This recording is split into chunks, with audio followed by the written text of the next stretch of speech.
Баршаңызға қайырлы күн достар. Бүгін сіздермен ең дәмді котлеттің рецептісімен бөлісетін боламын. Дәмі өте ерекше, дайындауға кеңес беремін. Видеоны соңына дейін қарап, менімен бірге болыңыз.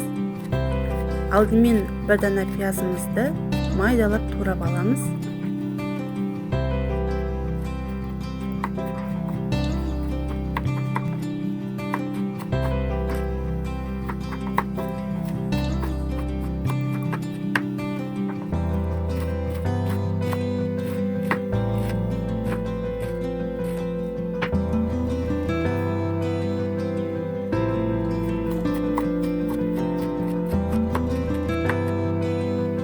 Дайын болған пиязымызды фаршымызға саламыз.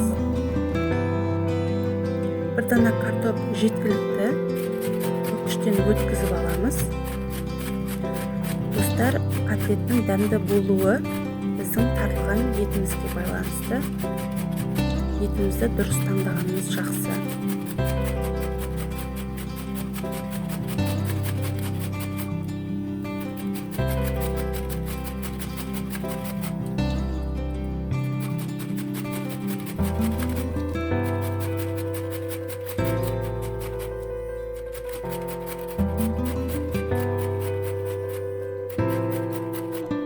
Дайын болған картопымызды етімізге саламыз.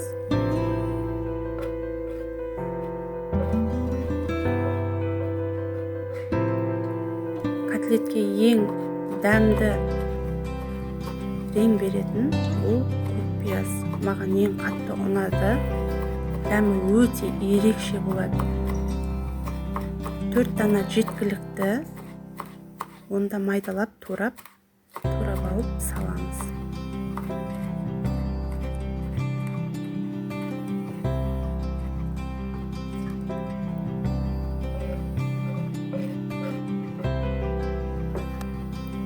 Дәміне қарап тұз және бұрышымызды саламыз. Дәмдеуіштерді өз еркілеріңізде не салсаңыздар да, және котлетіміз сочный болу үшін 3-4 қасық су жеткілікті. Оны жақсылап араластырып аламыз.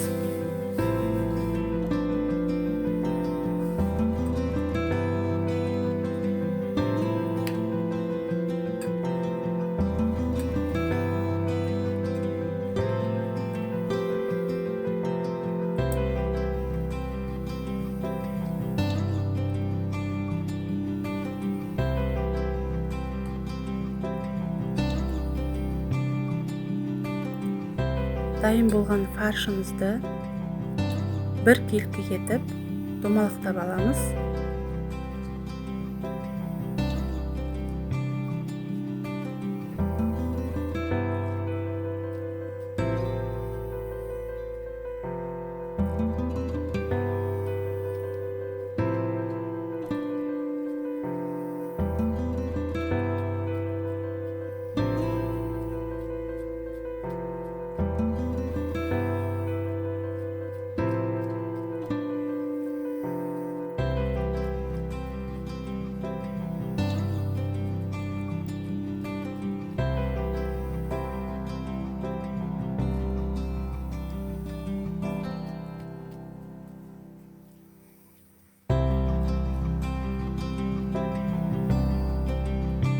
Фаршымызды домалақтап алдық. Енді тапамызға майымызды құйып қыздырып аламыз.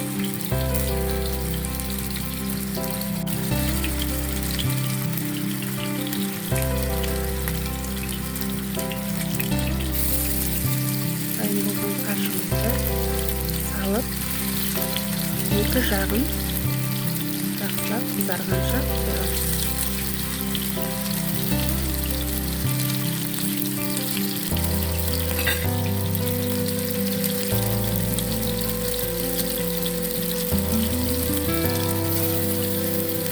Достар, бұл майда қуырылған тапаға біздің қаршымыз толықтай піспейді. Екі жағын Тазартып алған соң тапамызда қалған артық майды босатып, қызарған котлеттерімізді қайта салып, аз ғана су құйып 20 минутқа ең жай отта пісіріп аламыз.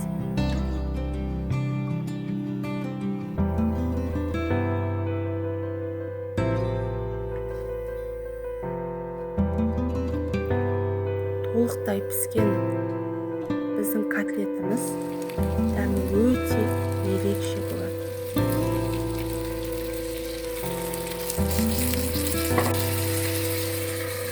Аз ғана су жеткілікті. Біздің котлетіміз достар дайын. Астарыңыз дәмді болсын.